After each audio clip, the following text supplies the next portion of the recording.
Hello दोस्तों, आप सभी का स्वागत है आज के इस क्लास में। आज हम लोग बात करने वाले हैं यूपी होमगार्ड भर्ती के लिए यूपी जीके के 50 महत्वपूर्ण प्रश्नों के यह सीरीज आपके लिए हम लेकर आते रहेंगे। आप लोगों से रिक्वेस्ट है कि अगर ये क्लास अच्छी लगे तो अपने दोस्तों को भी शेयर करें और क्लास में अंत तक ज़रूर बने रहें। आपको ज़रूर फ़ायदा होगा और इससे हम आपसे वादा करते हैं इस क्लास से बाहर जाने की क्वेश्चन की कोई उम्मीद नहीं होगी यूपी जीके में। आपके 3 से 4 महीने हम इतनी आपको प्रैक्टिस करा देंगे, अगर आप क्लास लेते रहेंगे तो आपका पूरा यूपी जीके तैयार हो जाएगा। तो चलिए बिना देरी के क्लास को शुरू करते हैं। आज हम लोग बात करने वाले हैं यूपी जीके के महत्वपूर्ण बहुविकल्पी प्रश्न देखेंगे। तो उत्तर प्रदेश को पूर्व में किस नाम से जाना जाता था? तो यूनाइटेड प्रोविंस, आर्य प्रदेश, अवध प्रांत या उत्तरी प्रांत। तो उत्तर प्रदेश को पूर्व में यूनाइटेड प्रोविंस के नाम से जाना जाता था। अगले प्रश्न की तरफ बढ़े तो अगला प्रश्न हमारा है कि उत्तर प्रदेश की सबसे लंबी नदी कौन सी है? तो उत्तर प्रदेश की सबसे लंबी नदी जो है आपकी यमुना है, गोमती है, गंगा है या फिर घाघरा है। तो उत्तर प्रदेश की सबसे लंबी नदी आपकी गंगा नदी है और इसकी सबसे बड़ी सहायक नदी यमुना नदी है। यमुना क्या है? गंगा की सबसे बड़ी सहायक नदी है। वही बात करें उत्तर प्रदेश के राजकीय पुष्प की, तो उत्तर प्रदेश का आपका राजकीय पुष्प कौन सा है? तो वो कमल है, पलाश है, गुलाब है या फिर चमेली है। तो उत्तर प्रदेश का राजकीय पुष्प पलाश फूल है और वहीं भारत के राजकीय पुष्प की बात करें तो कमल है। अगले प्रश्न की तरफ बढ़ते हैं। अगला प्रश्न हमारा है कि उत्तर प्रदेश के किस जिले में ताला उद्योग सबसे प्रसिद्ध है? तो उत्तर प्रदेश के किस जिले में ताला उद्योग सबसे प्रसिद्ध है? आगरा में, अलीगढ़ में, मुरादाबाद या फिर बरेली में। तो उत्तर प्रदेश के अलीगढ़ जिले में ताला उद्योग सबसे अधिक प्रसिद्ध है, इसलिए अलीगढ़ को ताला नगरी के नाम से भी जाना जाता है। अगले प्रश्न की तरफ बढ़ते हैं। अगला प्रश्न हमारा है उत्तर प्रदेश की विधानसभा सीटों की कुल संख्या कितनी है? तो उत्तर प्रदेश के विधानसभा सीटों की कुल संख्या 304 है। कितनी सीटें हैं? 304 सीटें जो हैं विधानसभा में हैं। वही बात करें उत्तर प्रदेश के एक सेकंड, इत्र नगरी के नाम से किस शहर को जाना जाता है? किसको? इत्र नगरी के नाम से कानपुर को जानते हैं, कन्नौज को जानते हैं, मथुरा को जानते हैं या फिर प्रयागराज को। तो इत्र नगरी के नाम से कन्नौज को जानते हैं। किसको जानते हैं? कन्नौज को। वही बात करें अगले प्रश्न की, तो अगला प्रश्न हमारा है कि उत्तर प्रदेश का सबसे बड़ा उत्तर प्रदेश का सबसे बड़ा जिला जो क्षेत्रफल में है वो कौन से है? क्या हापुड़ है, लखीमपुर खीरी है, सोनभद्र है या फिर वाराणसी है? तो उत्तर प्रदेश का सबसे बड़ा जिला क्षेत्रफल में लखीमपुर खीरी है। इसी के साथ आगे प्रश्न पर बढ़ते हैं। अगला प्रश्न हमारा है कि उत्तर प्रदेश की पहली महिला मुख्यमंत्री कौन थी? तो क्या सरोजिनी नायडू थी, मायावती थी, सुचेता कृपलानी थी या फिर सुप्रिया सुले थी? तो उत्तर प्रदेश की पहली महिला मुख्यमंत्री सरोजिनी नायडू थी और वहीं से अगर पूछ ले आपसे कि पहली दलित महिला की बात मुख्यमंत्री, तो वो आपकी मायावती जी थी। वही अगले प्रश्न की तरफ बढ़ते हैं। अगला प्रश्न हमारा है कि प्रसिद्ध बुलंद दरवाजा उत्तर प्रदेश में कहाँ स्थित है?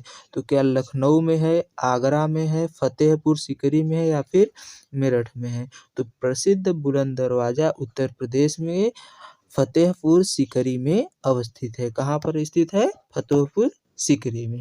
आगे प्रश्न की तरफ बढ़ते हैं। अगला प्रश्न हमारा है कि उत्तर प्रदेश का मैनचेस्टर किसे कहा जाता है? उत्तर प्रदेश का मैनचेस्टर जो होता है, यहाँ पर अधिक से अधिक कपड़े और ये सब उद्योग होते हैं, उसे मैनचेस्टर नाम दिया जाता है। तो वह मैनचेस्टर उत्तर प्रदेश का किसे कहा जाता है? क्या कानपुर को कहते हैं, नोएडा को, वाराणसी को या फिर गाजियाबाद को? तो उत्तर प्रदेश का मैनचेस्टर जो है आपको कानपुर को कहा जाता है। इसे उत्तर भारत का भी मैनचेस्टर कहते हैं। वहीं आगे बात करें अगले प्रश्न की, तो अगला प्रश्न हमारा है कि कथक कहाँ का शास्त्रीय नृत्य है? तो कथक क्या केरल का है, तमिलनाडु का है, उत्तर प्रदेश का है या फिर आंध्र प्रदेश का है? तो कथक उत्तर प्रदेश का शास्त्रीय नृत्य है। वही बात करें अगले प्रश्न की, तो अगला प्रश्न हमारा है कि पीतल नगरी के नाम से किसे जाना या कहा जाता है पीतल नगरी? तो फिरोजाबाद को, मुरादाबाद को, सहारनपुर या फिर मिर्ज़ापुर को? तो पीतल नगरी जो है वो मुरादाबाद को कहा जाता है। किसको कहा जाता है? ऑप्शन नंबर बी मुरादाबाद को। वहीं अगले प्रश्न की बात करें तो अगला प्रश्न हमारा है कि भगवान बुद्ध ने अपना प्रथम उपदेश कहाँ दिया? तो भगवान बुद्ध ने अपना प्रथम उपदेश जो है वो कहाँ पर दिया था? कुशीनगर में, सारनाथ में, श्रावस्ती या फिर बोधगया में? तो भगवान बुद्ध ने अपना प्रथम उपदेश जो है सारनाथ में 3 ब्राह्मणों को दिया था। वहीं बात करें अगले प्रश्न की तो अगला प्रश्न हमारा है कि उत्तर प्रदेश में दुधवा नेशनल पार्क किस जिले में अवस्थित है? दुधवा नेशनल पार्क है वो कौन से जिले में पाया जाता है? क्या बहराइच में है, लखीमपुर खीरी में है, पीलीभीत में है या फिर उन्नाव में है? तो उत्तर प्रदेश का जो दुधवा नेशनल पार्क है वो लखीमपुर खीरी जिले में अवस्थित है। वहीं अगले प्रश्न की तरफ बढ़ते हैं। अगला प्रश्न हमारा है कि यमुना नदी उत्तर प्रदेश में कौन सी नदी? यमुना नदी उत्तर प्रदेश में किस शहर के पास गंगा में मिलती है? तो क्या वाराणसी में, प्रयागराज में, कानपुर में या फिर गाजीपुर में? तो यमुना नदी आपकी प्रयागराज में जो है गंगा नदी से मिलती है, जो सबसे बड़ी सहायक नदी है गंगा की। वहीं बात करें अगले प्रश्न की तो अगला प्रश्न हमारा है कि उत्तर प्रदेश में लोकसभा सीटें कितनी हैं? जो उत्तर प्रदेश है इसमें लोकसभा सीटों की संख्या कितनी है? क्या 75 सीट है, 80 सीट है, 85 है या फिर 90 है? तो उत्तर प्रदेश में लोकसभा सीटों की संख्या जो है वह 80 है। वहीं बात करें अगले प्रश्न की तो अगला प्रश्न हमारा है कि फिरोजाबाद कौन सा? फिरोजाबाद किस वस्तु के उत्पादन के लिए प्रसिद्ध है? क्या चमड़े के उत्पादन के लिए, कांच की चूड़ियों के लिए, खेल के सामान के लिए या फिर चाकू के लिए? तो फिरोजाबाद जो है वो कांच की चूड़ियों के लिए प्रसिद्ध है। इसे सुहाग नगरी के नाम से भी फिरोजाबाद को जाना जाता है। आगे बात करें तो अगला प्रश्न हमारा है कि उत्तर प्रदेश का राजकीय पक्षी कौन सा है? तो उत्तर प्रदेश का राजकीय पक्षी की बात करें तो क्या मोर है, तोता है, सारस है या फिर कोयला है? तो उत्तर प्रदेश का राजकीय पक्षी जो है वह सारस है। वहीं अगले प्रश्न की तरफ बात करें तो अगला प्रश्न हमारा है कि भारत की पहली महिला राज्यपाल सरोजिनी नायडू जो थी वो किस राज्य की थी? तो पहली महिला राज्यपाल जो थी क्या बिहार की थी, उत्तर प्रदेश, मध्य प्रदेश या फिर राजस्थान? तो पहली महिला राज्यपाल सरोजिनी नायडू उत्तर प्रदेश की बनी थी स्वतंत्रता के बाद ही। वहीं बात करें अगले प्रश्न की तो अगला प्रश्न है कि उत्तर प्रदेश का जो दिवस है हर साल कब मनाया जाता है? 15 अगस्त को, 26 जनवरी, 24 जनवरी या फिर 1 नवंबर? तो हर साल उत्तर प्रदेश दिवस 24 जनवरी को मनाया जाता है। वहीं अगले प्रश्न की बात करें तो अगला प्रश्न हमारा है कि उत्तर प्रदेश में कुल कितने मंडल है? तो उत्तर प्रदेश में मंडलों की संख्या बात करें क्या 15 है, 18 है, 20 है या फिर 22 है? तो उत्तर प्रदेश में कुल 18 मंडल हैं। अगले प्रश्न की तरफ बढ़ते हैं तो अगला प्रश्न हमारा है कि ताज उत्सव जो है किस महीने में आयोजित किया जाता है? क्या जनवरी में, फरवरी में, मार्च में या दिसंबर में? तो ताज महोत्सव जो है वो फरवरी माह में आयोजित किया जाता है। अगले प्रश्न की बात करें तो अगला प्रश्न हमारा है कि उत्तर प्रदेश के किस जिले में यूरेनियम पाया जाता है? तो उत्तर प्रदेश के ललितपुर में, झांसी में, हमीरपुर या फिर सोनभद्र में? तो उत्तर प्रदेश का जो ललितपुर जिला है इसमें यूरेनियम की अधिक मात्रा पाई जाती है। वहीं बात करें अगले प्रश्न की तो अगला प्रश्न हमारा है कि चमड़ा उद्योग का मुख्य केंद्र जो है उत्तर प्रदेश में कहाँ अवस्थित है? तो क्या लखनऊ है, मेरठ है, कानपुर या बरेली? तो चमड़ा उद्योग का मुख्य केंद्र जो है वो कानपुर में अवस्थित है। अगले प्रश्न की तरफ बात करते हैं तो अगला प्रश्न हमारा है कि झांसी की रानी जो रानी लक्ष्मीबाई थी उनका जन्म जो है वो कहाँ पर हुआ था? झांसी में हुआ था, ग्वालियर में, वाराणसी में या फिर कालपी में? तो झांसी की रानी की जो जन्म हुआ था वह वाराणसी में हुआ था और उनका जो समाधि है वह ग्वालियर में मध्य प्रदेश में है। वही बात करें अगले प्रश्न की, तो अगला प्रश्न हमारा है कि उत्तर प्रदेश में सर्वाधिक साक्षरता वाला जिला कौन सा है? सबसे अधिक पढ़ा लिखा जिला कौन सा है उत्तर प्रदेश का? तो लखनऊ है, कानपुर, गौतम बुद्ध नगर या फिर प्रयागराज। तो उत्तर प्रदेश का सर्वाधिक साक्षरता वाला जिला गौतम बुद्ध नगर है। अगले प्रश्न की तरफ बात करते हैं, तो अगला प्रश्न हमारा है कि सुरमा नगरी के नाम से किसे जाना जाता है? तो रायबरेली, बरेली, अलीगढ़ या फिर आगरा।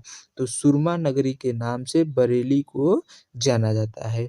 इसी के साथ अगले प्रश्न पे बढ़ते हैं। अगला प्रश्न हमारा है कि उत्तर प्रदेश के द्वितीय राज्य की भाषा कौन सी है? तो क्या अंग्रेजी है, उर्दू है, संस्कृत है या फिर भोजपुरी है? तो द्वितीय राज्य की भाषा को दर्जा उर्दू को दिया गया है। वही बात करें अगले प्रश्न की, तो अगला प्रश्न हमारा है कि भीतरगांव मंदिर उत्तर प्रदेश के किस जिले में अवस्थित है? तो भीतरगांव मंदिर उत्तर प्रदेश के जो है प्रयागराज में है, कानपुर में है, गोरखपुर में है या फिर अयोध्या में अवस्थित है। तो भीतरगांव मंदिर आपका कानपुर में अवस्थित है। इसी के साथ अगले प्रश्न पे बढ़ते हैं। अगला प्रश्न हमारा है कि उत्तर प्रदेश का राजकीय वृक्ष क्या है? उत्तर प्रदेश का राजकीय वृक्ष नीम है, बरगद है, अशोक है या फिर पीपल का है। तो उत्तर प्रदेश का राजकीय वृक्ष की बात करें तो अशोक का जो वृक्ष है उत्तर प्रदेश का राजकीय वृक्ष का दर्जा प्राप्त किया है। वही बात करें अगले प्रश्न की, तो अगला प्रश्न है कि नरोरा परमाणु ऊर्जा स्टेशन कौन सा? नरोरा परमाणु ऊर्जा स्टेशन कहाँ पर स्थित है? मेरठ में है, बुलंदशहर में है, सहारनपुर में है या फिर मुजफ्फरनगर में है। तो यह बुलंदशहर में नरोरा परमाणु ऊर्जा स्टेशन अवस्थित है। अगले प्रश्न पर बढ़ते हैं। अगला प्रश्न हमारा है कि उत्तर प्रदेश में उच्च न्यायालय यानी हाई कोर्ट जो उत्तर प्रदेश का है वो कहाँ स्थित है? तो क्या लखनऊ में है, वाराणसी में है, प्रयागराज में है या फिर आगरा में है? तो उत्तर प्रदेश में उच्च न्यायालय जो है आपका प्रयागराज में अवस्थित है। इसी के साथ अगले प्रश्न पर बढ़ते हैं। अगला प्रश्न हमारा है कि अयोध्या जो है वो किस नदी के किनारे बसा है? तो अयोध्या की बात करें तो यह गंगा के किनारे है, सरयू के किनारे है, यमुना के किनारे या फिर गोमती के। तो अयोध्या आपका सरयू नदी के किनारे बसा हुआ है। आगे बात करते हैं। अगला प्रश्न हमारा है कि उत्तर प्रदेश की सीमा किन राज्यों से लगती है? तो उत्तर प्रदेश की सीमा जो है कितने राज्यों से लगती है? 7, 8, 9 या फिर 10। तो उत्तर प्रदेश की जो कुल सीमा है कुल 8 राज्यों से लगती है। कुल 9 अगर मिला ले केंद्र शासित दिल्ली को जोड़े तो 9 हो जाएंगे और राज्य की बात करें तो कुल 8 राज्यों से। वही बात करें अगले प्रश्न की, तो अगला प्रश्न हमारा है कि ओखला पक्षी अभ्यारण्य कहाँ स्थित है? ओखला जो पक्षी अभ्यारण्य है ये आपका गाजियाबाद में है, नोएडा में है, लखनऊ में है, आगरा में है। तो ओखला पक्षी अभ्यारण्य आपका नोएडा में अवस्थित है। अगले प्रश्न की ओर बढ़ते हैं। अगला प्रश्न हमारा है कि उत्तर प्रदेश का सबसे छोटा जिला कौन सा है? तो उत्तर प्रदेश के सबसे छोटे जिला क्षेत्रफल में बात करें तो हापुड़ है, महोबा है, चित्रकूट है या फिर शामली है। तो उत्तर प्रदेश का सबसे छोटा जिला क्षेत्रफल की दृष्टि से हापुड़ है। कौन सा है? हापुड़ है। आगे बात करते हैं। अगला प्रश्न हमारा है कि गोरखपुर किस नदी के तट पर स्थित है? तो गोरखपुर जो है वह कौन सी नदी है जिसके तट पर गोरखपुर शहर बसा है? तो घाघरा है, ताप्ती है, गंडक है या फिर गोमती है। तो गोरखपुर राप्ती नदी के किनारे अवस्थित है। वहीं अगले प्रश्न की बात करें तो अगला प्रश्न हमारा है कि उत्तर प्रदेश में तेल शोधन कारखाना कहाँ पर है? तो उत्तर प्रदेश में तेल शोधन कारखाना मिर्जापुर में है, मथुरा में है, इटावा में है या फिर जौनपुर में। तो उत्तर प्रदेश में तेल शोधन कारखाना आपका मथुरा में अवस्थित है। अगले प्रश्न पर बढ़ते हैं। अगला प्रश्न हमारा है कि भारतीय दलहन अनुसंधान संस्थान कहाँ है? तो भारतीय दलहन अनुसंधान संस्थान फैजाबाद में है, कानपुर में है, लखनऊ में है या फिर मेरठ में है। तो भारतीय दलहन अनुसंधान आपका कानपुर में अवस्थित है। इसी के साथ अगले प्रश्न में बढ़ते हैं। प्रश्न नंबर 40 है कि कैंची नगर के नाम से किसे जाना जाता है? तो मेरठ को, मुरादाबाद को, आगरा को या फिर कानपुर को। तो कैंची नगर के नाम से मेरठ को जाना जाता है।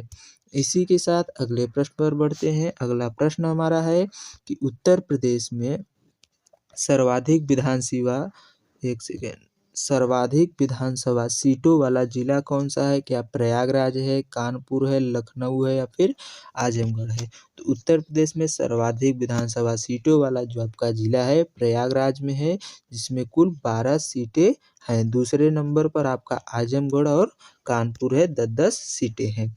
वही बात करें अगले प्रश्न की, तो अगला प्रश्न हमारा है कि चंद्रशेखर आज़ाद पार्क, जिसको अल्फ्रेड पार्क भी कहते हैं, कहाँ पर स्थित है? लखनऊ में है, कानपुर में है, प्रयागराज में है या फिर झांसी में है? तो चंद्रशेखर आज़ाद पार्क आपका प्रयागराज में अवस्थित है। वही बात करें अगले प्रश्न की, तो अगला प्रश्न हमारा है कि उत्तर प्रदेश में कितने अंतर्राष्ट्रीय हवाई अड्डे हैं? तो उत्तर प्रदेश में क्या 2 हैं, 3 हैं, 5 हैं या फिर 6 हैं? तो उत्तर प्रदेश में कुल 5 अंतर्राष्ट्रीय हवाई अड्डे अवस्थित हैं।